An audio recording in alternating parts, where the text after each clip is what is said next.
Election 2024 मुलतवी किए जाएं। Senate में करारदाद मंजूर कर दी गई। करारदाद दिलावर खान ने पेश की। उसमें कहा गया बलूचिस्तान और खैबर पख्तूनख्वा में सूरत हाल खराब है। मौलाना फजल रहमान और मोहसिन दावड़ पर हमले हुए। दीगर रहनुमाओं को खतरात लाहक हैं।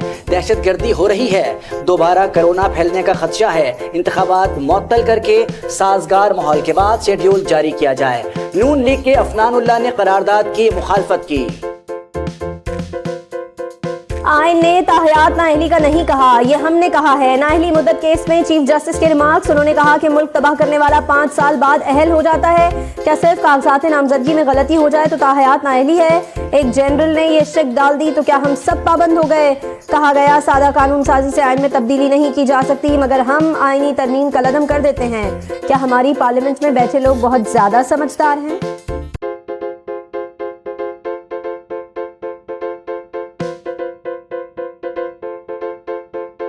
1973 का आइन बनाने वाले ज्यादा दानिशमंद थे। बाद में कुछ लोग टहलते हुए आए कि चलो उसमें कुछ और डाल दो। नाअहली मुद्दत केस में चीफ जस्टिस के रिमार्क्स। उन्होंने कहा कि उन लोगों ने सोचा ऐसी चीजें लाते हैं जब चाहें किसी को नाअहल कर दें। चीफ जस्टिस फाइज ईसा ने साबिक चीफ जस्टिस उमर अता बंदयाल के समीउल्लाह बलोच केस फैसले पर सवालात उठा दिए। उन्होंने कहा कि इसहाक खाकवानी केस में 7 रुकनी बेंच फैसला कर चुका था। 5 रुकनी बेंच ने वो फैसला क्यों ना देखा? पार्लियामेंट ने तय कर दिया नाअहली की मुद्दत 5 साल है। जस्टिस मंसूर अली शाह ने कहा यह सिर्फ नाअहली की मुद्दत है, डिक्लेरेशन और तरीक़ेकार का तयन नहीं हुआ।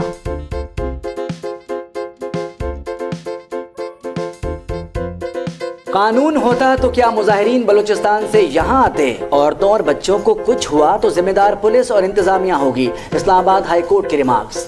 जस्टिस मोहसिन अख्तर ने कहा कि वफाकी हुकूमत को समझ नहीं आती मामला कहाँ लेकर जा रहे हैं। मुजाहिरीन भी कुछ ऐसा ना करें जिससे आपके मकसद पर हरफ आए। तहरीके इंसाफ को बड़ा रिलीफ मिल गया। शाह महमूद और जैन कुरैशी को इंतखाबात में हिस्सा लेने की इजाजत मिल गई। Sindh high court election tribunal ने कागजात नामजदगी बहाल कर दिए। शाह महमूद NA 214 थरपारकर 1 और जैन कुरैशी NA 214 से इलेक्शन लड़ेंगे। NA 238 से हलीम आदिल के कागजात भी मंजूर। रावलपिंडी से राशिद शफीक को भी क्लीन चिट मिल गई।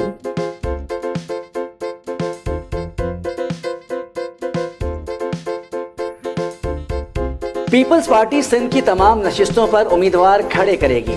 बेशतर पुराने खिलाड़ी ही मैदान में उतरेंगे। पीपी ने किसी जमात से सीट एडजस्टमेंट नहीं की। चंद दिन में उम्मीदवारों के इंतखाबी टिकट का फैसला कर लिया जाएगा।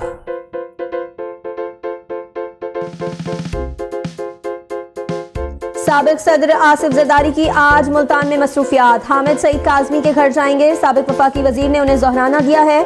मुतअद्दिद सियासी शख्सियात से मुलाकातें भी आसिफ जरदारी के शेड्यूल में हैं।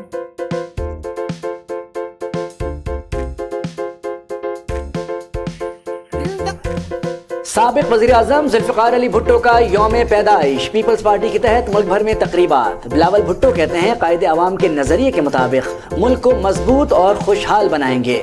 पार्टी उनके मंशूर रोटी कपड़ा और मकान पर अमल करेगी। मेयर मुर्तजा वहाब ने कराची में केक काटा। नौजवान फास्ट बॉलर आमिर जमाल की सिडनी टेस्ट में भी शानदार कारकर्दगी। कैरियर बेस्ट बॉलिंग की और 6 शिकार किए। डेब्यू सीरीज में 18 विकेटें हो गईं। पहली इनिंग्स में उन्होंने 82 रन भी बनाए। वो ऑस्ट्रेलिया में निस्फ सेंचुरी और 5 विकेटें लेने वाले पहले कौमी ऑलराउंडर हैं।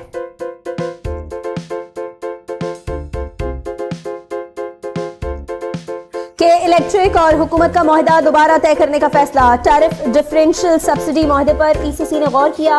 वजारत कानून ने भी मंजूरी दे दी। मुआहदे के बाद शंघाई इलेक्ट्रिक की सरमायाकारी में दिलचस्पी बढ़ेगी। गर्दिशी कर्ज कम करने में मुआवन साबित होगा।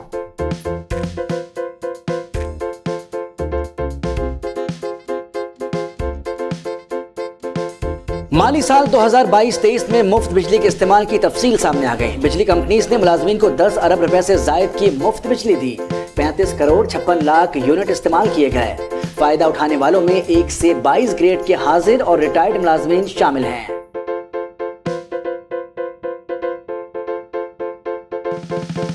IMF की शराइत पर अमल जारी है। फेडरल बोर्ड ऑफ रेवेन्यू की तंजीमें 9 कर दी गई। 8 रुकनी बोर्ड मामलात देखेगा। वजारतों को सेक्रेटरीज, जामियात से 2 माहिर मौशियात शामिल होंगे। इदारे के मुलाजमीन की तादाद में 30% कमी की जाएगी। मुसवदा हतमी मंजूरी के लिए वफाकी काबीना में पेश किया जाएगा।